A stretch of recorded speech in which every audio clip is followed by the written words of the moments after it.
This is the evolution of the second stage, the trapeze retract. Just to remind yourself, it's basically two parts. Here's the front swing arm of the trapeze extended up into the cam.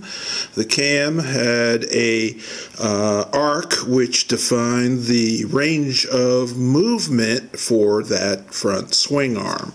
When the swing arm was up fully, it was at one end of that arc, and when gravity pulled it down to the straight down position, you can see that arc in the paper cutout defined the movement of the swing arm.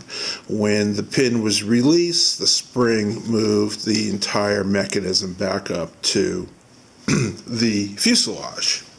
Well, then when we were building the actual device, you can see here it was made of a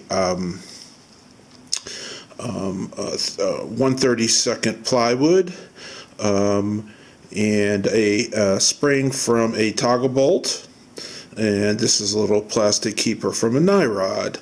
Well, in order to keep that spring from bending over sideways, you needed this little plywood keeper here, and that just added to the whole weight. As you remember, the swing arm of the front trapeze was attached to something like this, and this moved in that groove. Well, this was a good concept, but it's not necessary. Now we've got the final design concept. Let me bring it a little bit closer to the camera. Hopefully it'll focus nicely. And I think you can see here, this is again, the front swing arm bent up to the top.